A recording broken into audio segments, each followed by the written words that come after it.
नमस्कार, बुलेटिन लेकर मैं हूं आपके साथ संदीप निरंजन। सरकार खबरों का रुख कर लेते हैं। उत्तर प्रदेश के मुख्यमंत्री योगी आदित्यनाथ ने आजमगढ़ को विकास की बड़ी सौगात दी।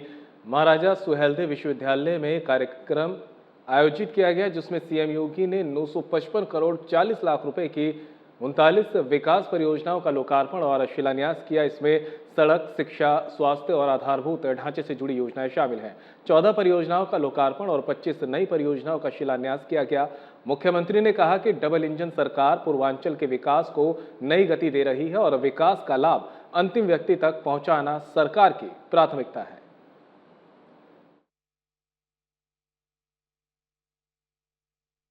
जनपद आजमगढ़ में आजमगढ़ नगर और मुबारकपुर विधानसभा की परियोजनाओं की लगभग 1000 करोड़ रुपए की परियोजनाओं के लोकार्पण और शिलान्यास कार्यक्रम में समारोह में उपस्थित उत्तर प्रदेश सरकार में मंत्रिमंडल के मेरे वरिष्ठ सहयोगी, पंचायती राज और अल्पसंख्यक कल्याण विभाग के मंत्री सुहेलदेव राजभर पार्टी के अध्यक्ष श्री ओम प्रकाश राजभर जी, प्रदेश सरकार में कारागार मंत्री और इसी माटी के सपूत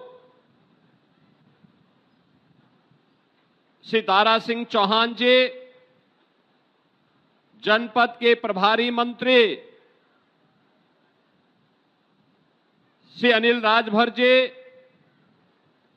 पूर्व सांसद श्री दिनेश लाल यादव निरुवा जी, भारतीय जनता पार्टी के क्षेत्रीय अध्यक्ष श्री सहजानंद राय जी, विधान परिषद सदस्य श्री विजय बहादुर पाठक जी, राम सूरत राजभर जी,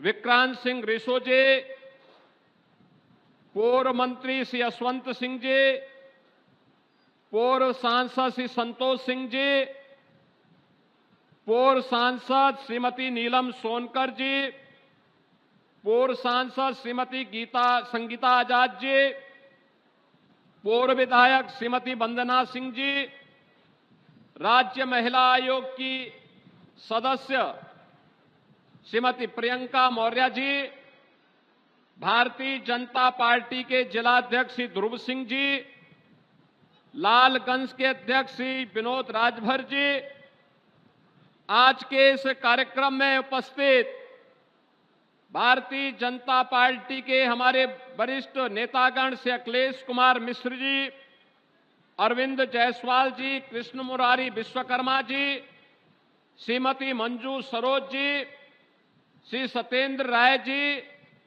श्री मनोज यादव जी, श्री प्रशांत सिंह जी, भारी संख्या में आज में मुबारकपुर के मेरे सभी उपस्थित बहनों और भाइयों, मैं सबसे पहले बाबा भंवरनाथ की इस पावन धरा को, जिस धरा ने संतों, ऋषियों, मुनियों की साधना से पवित्र होकर के हर कालखंड में देश को एक नई दिशा दी है, इस पावन धरा को कोटि कोटि नमन करते हुए राष्ट्र गौरव के प्रतीक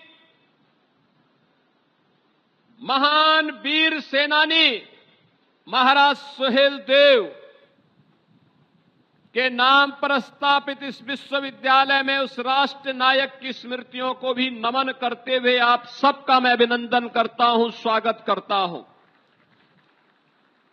बहनों और भाइयों, आज मुझे एक बार फिर से आजमगढ़ आने का अवसर प्राप्त हो रहा है। मैं सोचता हूं कि आजमगढ़, जिसका अपना गौरवशाली इतिहास रहा हो, ऋषि मुनियों की साधना से पवित्र हुआ हो, साहित्यिक साधना का केंद्र बिंदु रहा हो, देश की आजादी के आंदोलन में बढ़ चढ़ करके भाग लेकर के देश को स्वतंत्र कराने का एक जज्बा जिस जनपद के अंदर रहा हो, वह जनपद जहां पे हस्तशिल्प है, जहां कारीगर हैं, अन्नदाता किसान है, ऊर्जावान युवा है, वह जनपद पहचान के लिए क्यों मोहताज हुआ है? उस जनपद के सामने पहचान का संकट क्यों खड़ा हुआ? और बहनों और भाइयों, वही प्रश्न लेकर के मैं बार बार आता हूं आजमगढ़, क्योंकि ये पीड़ा केवल आजमगढ़ की पीड़ा नहीं, हम सब की भी पीड़ा है। जिन्होंने हमें बांटा था, जिन्होंने हम सबको विभाजित किया था, लेकिन बार बार वे लोग आपका समर्थन भी पाते थे, लेकिन वे आपके हितैषी नहीं थे। याद करिए 2017 के पहले का आजमगढ़ अपनी पहचान के लिए मोहताज था। तब यहां न विश्वविद्यालय था, न पूर्वांचल एक्सप्रेस वे था, न एयरपोर्ट ठीक ढंग से काम कर पा रहा था, न हरिहरपुर में संगीत महाविद्यालय था। तब आजमगढ़ की साड़ी को भी कोई मंच नहीं मिल पा रहा था और मुबारकपुर के ब्लैक पॉटरी के लिए भी कोई स्थान नहीं था। मैं मंच पर आने के पहले एक एग्जीबिशन का निरीक्षण कर रहा था मंत्रियों के साथ में। ब्लैक पॉटरी से जुड़ा हुआ कारीगर और मुझे मिला और बड़े खुश होकर के उसने कहा कि जब से उत्तर प्रदेश में डबल इंजन की भाजपा और एनडीए की सरकार आई है, हमारा कारोबार कई गुना बढ़ा है, हम भी पैसा कमा रहे हैं, हमारे परिवार के लोग भी और हमसे जुड़े हुए लोग भी सम्मान का जीवन यापन कर रहे हैं। साड़ी वाला मुझे मिला, उसने भी मुझे यही बात कही। अन्नदाता किसान मिले तो वे भी मुझे यही बात कहे। और जो भी मुझे यहां से जुड़े हुए लोग मिले, उन्होंने अपनी एक नई कहानी यहां पर हमें सुनाई। बहनों और भाइयों, आज मैं आप सबसे यही कहने के लिए आया हूं, यही कहने के लिए आया हूं, आज हमारा देश भारत एक नए भारत के रूप में दुनिया के अंदर अपना लोहा मना रहा है। 2014 के पहले का भारत कैसा भारत था, आप में से हर व्यक्ति जानता है। वह भारत जो अपनी पहचान के लिए तब मोहताज था। भ्रष्टाचार के नाम पर भारत की पहचान होती थी तो दुनिया के अंदर सम्मान नहीं था। देश की सुरक्षा में लोग सेंध लगाते थे, सरकार मौन रहती थी तो स्वाभाविक रूप से दुश्मन आंख दिखाता था। नक्सलवाद था, गरीब की कोई सुनवाई नहीं थी, उसके लिए कोई योजना नहीं थी। लेकिन आज मैं कह सकता हूं, नए भारत में प्रधानमंत्री मोदी जी के नेतृत्व में आज एक नए भारत का दर्शन हमारी पीढ़ी देख रही है। हम सब गौरवशाली हैं, एक नए भारत का दर्शन हम कर रहे हैं जो काम कभी नहीं हो पाया। याद करिए, एक समय महाराज सुहेलदेव जैसा भारत का एक अमर सेनानी था, राष्ट्र नायक था। उन्होंने विदेशी आक्रांताओं को नाके चने चबाने के लिए मजबूर कर दिया था और उन्हें नेस्तनाबूद करने का काम किया। परिणाम था, विदेशी आक्रांता भारत की धरती पर नहीं आ पाता था, डर के मारे नहीं आता था। लेकिन जब हम आपस में बंटने लग गए, जाति के नाम पर, क्षेत्र के नाम पर, भाषा के नाम पर, परिवारवाद के नाम पर, परिणाम हम सबके सामने आया और परिणाम इस रूप में आया कि महाराज सुहेलदेव के बाद मोहम्मद घोरी का हमला हुआ। महाराजा पृथ्वीराज चौहान ने एक बार नहीं 17 बार उस कायर आक्रांता को परास्त किया। वो हर बार माफी मांगता था, लेकिन एक बार चूक हुई, धोखे से पृथ्वीराज चौहान को उसने बंधक बना दिया, कैद कर दिया, अपने साथ लेकर के गया और फिर उसने जो व्यवहार महाराज पृथ्वीराज चौहान के साथ किया, ये इतिहास हम सबके सामने है। हम वही गलती बार बार करते रहे जिस गलती का प्रमार्जन 1000 वर्ष पहले महाराज सुहेलदेव ने किया था। उसके बाद की पीढ़ी उनसे प्रेरणा नहीं ले पाई। क्या होता था? बहराइच की चर्चा हुई, महाराज सुहेलदेव के नाम पर आयोजन वहां पर आक्रांता सालार मसूद के नाम पर होता था, गाजी मियां के नाम पर होता था। हम लोगों ने कहा कि गाजी के नाम पर नहीं, महाराज सुहेलदेव के नाम पर आयोजन होने चाहिए। किसी विदेशी आक्रांता को सम्मान नहीं मिलना चाहिए। एक गुलामी का प्रतीक है और स्वतंत्र भारत, नया भारत गुलामी की किसी भी चिन्ह को और गुलामी के किसी भी प्रतीक को स्वीकार नहीं करेगा। आज परिणाम है, आप बहराइच में जाएंगे, अब वहां पर महाराज सुहेलदेव का भव्य स्मारक बन गया है। अब लगता है कि बहराइच अब अपनी पहचान के साथ, गौरव के साथ आगे बढ़ रहा है। और इसीलिए जब हमारी सरकार को आजमगढ़ में विश्वविद्यालय बनाने की बात आई, यहां के लोग मेरे पास आए थे। मैंने कहा विश्वविद्यालय बनेगा। अब विश्वविद्यालय किस नाम से बनेगा, यह भी बात आई। मैं धन्यवाद दूंगा यहां के जनप्रतिनिधियों को और प्रधानमंत्री मोदी जी को। मोदी जी ने कहा, देखो 1000 साल पहले महाराज सुहेलदेव ने अपने शौर्य पराक्रम से एक विदेशी आक्रांता को पूरी तरह नेस्तनाबूद किया था। आजमगढ़ में अगर महाराज सुहेलदेव के नाम पर विश्वविद्यालय होगा तो अत्युत्तम होगा। और मुझे अच्छा लगा आज यहां पे महाराज सुहेलदेव जी के नाम पे इतना भव्य विश्वविद्यालय है तो उनके स्वारोही प्रतिमा भी लगेगी, भव्य प्रतिमा का स्थापना होगी यहां पे। बहनों और भाइयों, आप कहीं भी जाएंगे, महाराज सुहेलदेव के नाम पर आपकी पहचान बनेगी, गौरव की अनुभूति होगी। आजमगढ़ में आज आपका एयरपोर्ट है, पूर्वांचल एक्सप्रेसवे है, वाराणसी, गोरखपुर, प्रयागराज, लखनऊ, कहीं भी जाना हो आपके लिए 4 लेन की कनेक्टिविटी है। याद रखना, जितनी तेज गति उतनी तेज प्रगति।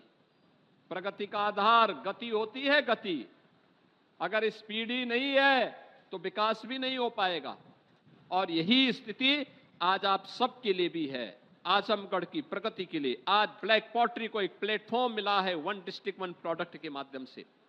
वाराणसी की साड़ी को एक मंच मिला है, आज वैश्विक स्तर पर उसको पहचान मिल रही है। हरिहरपुर का संगीत घराना हिंदुस्तानी संगीत की, शास्त्रीय संगीत की परंपरा को फिर से एक मंच प्रदान कर रहा है। और निरहुआ जैसे कलाकार भी भोजपुरी की मिठास को पूरी दुनिया के अंदर पहुंचाने का काम कर रहे हैं। बहनों और भाइयों, मैं आज आप सबके सामने यही कहने के लिए आया हूं, ये वही तरह है जहां वीर कुंवर सिंह ने 1857 में अंग्रेजों के छक्के छुड़ाने के काम किए थे। ये रागे रागों की धरती है, अयोध्या सिंह उपाध्याय हरिओत जी की धरती है, महान साहित्यकार की पावन धरा है। ये पावन धरा अपनी पहचान के लिए क्यों मोहताज हुई? क्यों हर आतंकी घटना में संजरपुर का नाम आता था? क्यों हर गलत कार्य के लिए आजमगढ़ को बदनाम किया जाता था? क्योंकि तब सरकार उस सोच की थी। सरकार नकारात्मक सोच रखती थी, अपने स्वार्थ के लिए यहां के युवाओं का दुरुपयोग करती थी। गरीब के लिए न शौचालय था, न मकान था, न स्वास्थ्य की सुविधा थी, न गरीब के लिए राशन की व्यवस्था थी। युवा के लिए नौकरी के बारे में राजभर जी ने आपको बताया, कैसे युवाओं की नौकरियों पे सेंध लगती थी और कैसे उनकी सौदेबाजी होती थी।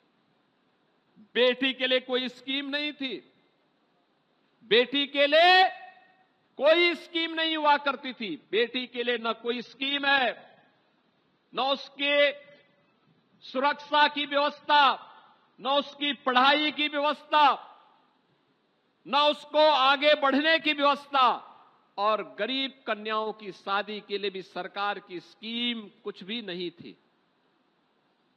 निराश्रित महिलाओं के लिए कोई व्यवस्था नहीं। 300 रुपया पेंशन, बुजुर्ग लोगों के लिए 300 रुपया पेंशन, दिव्यांगजनों के लिए 300 रुपया महीना पेंशन मिलती थी, वह अभी 6 महीने में एक बार आ गई, और उसमें भी आधा कमीशन खोरी में चला जाता था। आज मुझे बताते हुए प्रसन्नता है, बेटी के जन्म लेने से लेकर के स्नातक तक की पढ़ाई के लिए हमने व्यवस्था दी है। हमने उनके लिए व्यवस्था दी है। बेटी बेटी होती है, बेटी का सम्मान होना चाहिए। मैं पिछले दिनों देख रहा था, समाजवादी पार्टी के अध्यक्ष श्री अखिलेश यादव की पुत्री के खिलाफ कुछ लोगों ने गलत टिप्पणियां की थी। जैसे मेरे संज्ञान में आया, मैंने तत्काल पुलिस से कहा, मैंने कहा इसमें एफआईआर दर्ज कराओ। बेटी के खिलाफ कोई भी अपमानजनक टिप्पणी स्वीकार्य नहीं होनी चाहिए। बेटी बेटी होती है, और हम तो संस्कार में पले बसे हैं, जहां कहा जाता है कि गांव की बेटी सबकी बेटी, गांव की बहन सबकी बहन। हमने तो कोई भेदभाव नहीं किया। लेकिन अखिलेश जी, दूसरों को उपदेश देते हो, अपने चेले चपाटों को भी थोड़ा उपदेश दे दो कि अपनी भाषा को संयम कर लें। दूसरों के प्रति टिप्पणी करने के पहले स्वयं भी सोचा करो कि उनके लोग किस प्रकार की भाषा का प्रयोग बहन और बेटियों के प्रति, बुजुर्गों के प्रति, दिवंगत लोगों के प्रति और वरिष्ठ नेताओं के प्रति करते हैं। इसके बारे में उनको भी अपने लोगों को संस्कारित करने की आवश्यकता है। अच्छा होगा उनको समझाओ, और नहीं समझ सकते तो हमारे हवाले कर दो, हम उनको अच्छी तरह समझा देंगे। बहनों और भाइयों, आज बेटी की शिक्षा के लिए पैसा है, तो बेटी की सामूहिक विवाह की स्कीम भी हमारे पास है। गरीब बच्चों की पढ़ाई के लिए सैनिल राजभर जी का विभाग अटल आवासीय विद्यालय भी बना रहा है, और नई नई स्कीम लेकर के उनके उन्नयन के लिए कार्य कर रहा है। हर विभाग कुछ न कुछ नया कार्य करके आज विकास की प्रक्रिया के साथ जोड़ने का काम कर रहा है। ये काम 2017 और 2014 के पहले क्यों नहीं हुआ? क्यों नहीं हुआ? ये एक्सप्रेसवे 2017 के पहले क्यों नहीं बन पाया? ये विश्वविद्यालय क्यों नहीं बन पाया? नर्सिंग कॉलेज क्यों नहीं बन पाया? यहां पर अन्य सुविधाएं क्यों नहीं विकसित हो पाई? कारण था, करने की इच्छा शक्ति नहीं थी। नौजवानों को नौकरी क्यों नहीं मिल पाई? ये कनेक्टिविटी इतनी अच्छी क्यों नहीं हो पाई थी? गोरखपुर जाने के लिए आज तो आजमगढ़ का व्यक्ति यहां से चलता है 1 घंटे में गोरखपुर, मात्र 1 घंटा। वाराणसी जाता है मात्र 1.5 से पौने 2 घंटे में वाराणसी पहुंचता है, 2.5 घंटे में लखनऊ पहुंचता है। यह है आज इतनी तेज आपकी गति बढ़ाने का काम। हर गरीब को सिर ढकने के लिए छत, हर गरीब के घर में शौचालय, हर बेटी की सुरक्षा की व्यवस्था, हर व्यापारी को भी सुरक्षा की व्यवस्था। हमने कहा है बिना भेदभाव के सुरक्षा दे देंगे, बिना भेदभाव के शासन की योजना से भी जोड़ेंगे। लेकिन अगर किसी ने गरीब की जमीन को हड़पने का काम किया, बेटी की सुरक्षा में सेंध लगाया और किसी व्यापारी के साथ भी जबरन करने का काम किया, तो फिर हम उसकी गारंटी नहीं ले पाएंगे। बहनों और भाइयों, आप सबसे मैं अपील करूंगा, नए भारत के साथ नए उत्तर प्रदेश को भी आगे बढ़ना पड़ेगा। नया भारत वैश्विक संकट में भी अपने लोगों को बचा रहा है। आपने देखा होगा कैसे भारत ने ऊर्जा संकट से देश को बचाया है, कैसे भारत अनवरत रूप से इस यात्रा को आगे बढ़ा रहा है।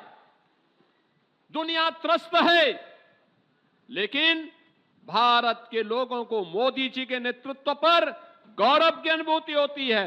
अभी एनडीए ने मोदी जी के 12 वर्ष निर्वाचित प्रधानमंत्री के पूरे होने पर उनके अभिनंदन के लिए दिल्ली में एक बड़ा कार्यक्रम रखा था। पूरे देश भर से लोग आए थे और सब ने अपने अपने यहां की नई कहानी को, नई गाथा को कहा, कैसे देश बदला है और कैसे भारत आज दुनिया के अंदर सिर उठा करके चलता है और दुश्मन के मान में घुस करके दुश्मन को भी ठिकाना लगाने का काम करता है। आज ये नए भारत के अंदर देखने को मिल रहा है। कोई सोचता था, मैं मानता हूं महाराज सुहेलदेव होते, अयोध्या में राम मंदिर कभी नहीं टूटता। और महाराज सुहेलदेव नहीं थे, हम विभाजित थे, मंदिर टूटा। 500 वर्षों तक हम इंतजार करते रहे, संघर्ष करते रहे, युद्ध पीढ़ी दर पीढ़ी बदलती गई, वर्ष दर वर्ष बदलते गए, अयोध्या में राम मंदिर नहीं बन पाया।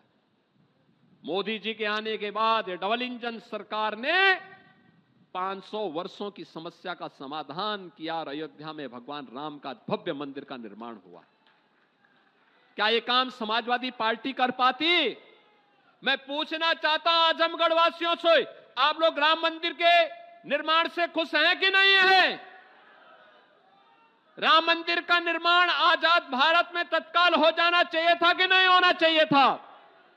क्या यह काम कांग्रेस कर पाती? क्या यह काम समाजवादी पार्टी कर पाती? जब ये आपकी आस्था को सम्मान नहीं दे सकते, आपके पूर्वजों को सम्मान नहीं दे सकते, आपके देवी देवताओं का सम्मान नहीं कर सकते, तो आप इनके साथ जुड़ करके कौन सा बड़ा तीर मार देंगे? आप ये कुछ नहीं कर सकते, ये गरीबों का कल्याण नहीं कर सकते, ये विकास नहीं करा सकते, आपकी आस्था का सम्मान नहीं कर सकते, युवाओं को नौकरी नहीं दे सकते। इनको आप काहे सिर में ढो करके चलते हैं? तो बोझा है व्यवस्था के लिए, इस बोझा को ढोइए मत। वर्तमान को सुधारने के लिए और उज्जवल भविष्य बनाने के लिए डबल इंजन सरकार के साथ, डबल स्पीड के साथ आगे बढ़ने की तैयारी करिए। और उस स्पीड के लिए डबल इंजन की सरकार आपके बीच में है। हमने तो यहां 10 विधानसभा थी और 2 लोकसभा है, बीजेपी का कोई नहीं जीता, लेकिन तब भी विकास से हमने वंचित नहीं होने दिया। आजमगढ़ को विकास किया, इस उम्मीद के साथ कि निरुआ जीतेगा जरूर अगली बार। और निरुआ पिछली बार तो जीत गए थे, और मैं उनसे बार बार कहता हूं कि वे कुछ फिल्मों की शूटिंग यहां भी कर लिया करो, यहां भी कुछ फिल्मों की शूटिंग करो, कुछ यहां के नौजवानों को भी जोड़ो, उनको भी नया कलाकार बनाओ। हरिहरपुर के विकास के लिए जिसने कला की हर विधा को आगे बढ़ाया है, उस पावन धरा को भी थोड़ा आगे बढ़ाओ, उनके साथ जुड़ करके वहां के नवोदित कलाकारों को एक मंच दो। आने वाली पीढ़ी कृतज्ञता ज्ञापित करेगी कला का सम्मान करने के लिए। हरिहरपुर को या फिर यहां की ब्लैक पॉटरी को या यहां की साड़ियों को, यहां के अन्नदाता किसानों को, यहां के ऊर्जावान नौजवानों के लिए एक मंच मिलना चाहिए। और उस मंच के लिए आजमगढ़ को आज तैयार होना चाहिए। आज इन्हीं शब्दों के साथ बहनों और भाइयों, 1000 करोड़ रुपए की परियोजनाएं यहां आज आपको उपलब्ध करवाई जा रही है। केवल 2 विधानसभाओं की हैं, अन्य विधानसभाओं के लिए भी ऐसे ही आएंगे, बार बार आएंगे, क्योंकि आजमगढ़ को सुरक्षित भी बनाना है और समृद्ध भी बनाना है। और इसके लिए हम बार बार आएंगे इस विश्वास के साथ। आप सभी को मौसम की इतनी विपरीत चुनौती आई, ओम प्रकाश राजभर जी बोले कहीं टेंट उड़ेगा तो नहीं, हमने कहा जब तक हम हैं तब तक तो नहीं उड़ेगा। लेकिन मैं धन्यवाद दूंगा कि आप सब इतने धैर्य के साथ इस आंधी तूफान में भी बैठे रहे, क्योंकि मुझे एक बार लगा जब बहुत तेज आंधी तूफान आई तो मुझे लगा कि ऐसा ना हो कि हम मंच के लोग ही बैठे रहे और सामने वाले भाग जाएं। लेकिन आपने धैर्य से काम लिया कि सेना अडिग है तो सेनापति भी मजबूती के साथ लड़ेगा, मजबूती के साथ इस लड़ाई को आगे बढ़ाएगा। आजमगढ़ वासियों, मैं इसके लिए आप सबको हृदय से धन्यवाद देता हूं। 1000 करोड़ रुपए की इन परियोजनाओं के लिए इन दोनों विधानसभा क्षेत्र के सभी बंधु बांधवों को, सभी नागरिकों को हृदय से बधाई और मंगल में शुभकामनाएं व्यक्त करते हुए अपनी वाणी को विराम देता हूं।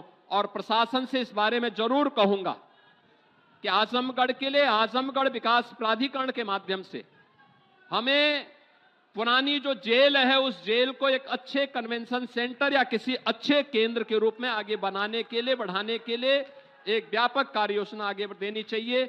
आप सबके प्रति मेरी शुभकामनाएं। धन्यवाद। जय जय श्री राम। और फिलहाल बुलेटिन में मेरे साथ इतना ही। दीजिए इजाजत। नमस्कार।